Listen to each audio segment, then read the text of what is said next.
Poštovani gledatelji, dobar dan i dobrodošli na praćenje druge televizijske sezone prve Hrvatske nogometne lige za juniore. Za početak ćemo pročitati sastave obaju sastava. Za Croatia Sesvete na vratima sa brojem 1 Antonio Orlović, igrač koji je prošle godine upravo na utakmici Croatia Sesvete Split bio igrač susreta. Broj 2 Dominik Glogovšek, 4 Dubravko Mohać, 6 Karlo Pukljak, 7 Toni Seser, možda i igrač na kojeg bi najviše trebalo obratiti pažnju u momčadi Croatia Sesveta. 8 Robert Janjiš, 9 Zvonko Španić, 10 Josip Zubak, 11 Sandro Gospić, 18 Valentino Dučkić i 19 Mario Matasić. Broj 1 Anđelo Banić, broj 2 Ante Burić, 3 Karlo Bilić, 4 Domagoj Franić, kapetan momčadi, 5 Vladimir Štimac, 6 Ivan Petričević, 7 Roko Čelić, 8 Ivan Božina, 9 Mario Zebić, 10 Josip Balić i 11 Josip Juretić. Pa mislim da je to sve zasluženo, jer kažem Split je od početka prvenstva prošle godine pokazao jednu zrelost u igru, jednu ozbiljnost. Evo šansa za Sesvete. Toni Sesar sam prema golu 1-0 za Sesvete. Banić nije tu mogao ništa, a Sesvete su povele u 7. minuti susreta. Toni Sesar, igrač kojega smo spominjali kao najopasniju kariku momčadi Sesvetske doline, kao hladan egzekutor posprema loptu iza Banićevih leđa. Croatia Sesvete vodi 1-0 i obistinilo se ono što je rekao Ivo, da ove sezone nećemo gledati utakmicu bez golova kao što smo gledali prošle sezone.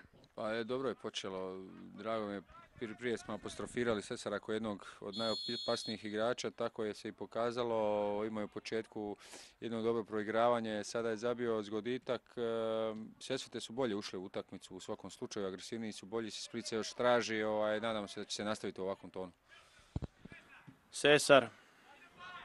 Sesar za Dučkića, odlična lopta prema napred na Mohaća, odličan potez Mohaća, još jedan potez Mohaća, udarac je 2:0, zabija Sandro Gospić, 2:0, ali sve čestitke ovdje idu Mohaću. Anđelo Banić je probao ovo spriječiti, odbio je loptu, može se reći da je izvrsno reagirao, ali na kraju je Gospić loptu pospremio iza Banićevih vrata, a na centru leži Zvonko Španić. Nadamo se da nije neka ozbiljnija ozljeda, ovdje već reagira doktor. Ali Ivo, možemo li prokomentirati ovu akciju? Dva fenomenalna poteza su bila Dubravka Mohaća. Pa sigurno će ih trebati prodrmati malo ako se misle vratiti u utakmicu. Evo još prilika. Će li to biti 3:0 i 3:0, Zvonko Španić, i ovdje se čini da će biti totalni potop Splita. Zvonko Španić 3:0, ovo je, može se reći, sada već i neočekivano. 32. minuta, teško je ko mogao očekivati da će Split ovako biti potopljen u Sesvetama, iako još se ima zaigrati 60 minuta, nećemo govoriti da je nešto gotovo. Puno momčadi se vraćalo i kada je gubilo sa 3:0, posebno u juniorskoj konkurenciji, no ovakav početak Splita nismo očekivali. Mrkić. Ubačaj stativa, kako lijep udarac je to bio Marija Zebića. Mario Zebić kojeg smo nekoliko puta nahvalili, možda jedini igrač Splita kojeg smo danas hvalili. Odlično je opalio, ali Antonija Orlovića spasila je stativa i ostaje 3:0 za Croaciju iz Sesveta. Pa je, Split je malo ubrzo pas igru, brže se oslobađaju lopte i odmah su došli u izglednu situaciju za gol. Možda bi taj jedan gol ih pomogao možda da se vrate što prije u utakmicu. Kažem, ovako će imati još dosta muke. Iako su došli, ovi novi igrači su unijeli tu dozu agresivnosti i malo bolje izgledaju nego prvo poluvreme.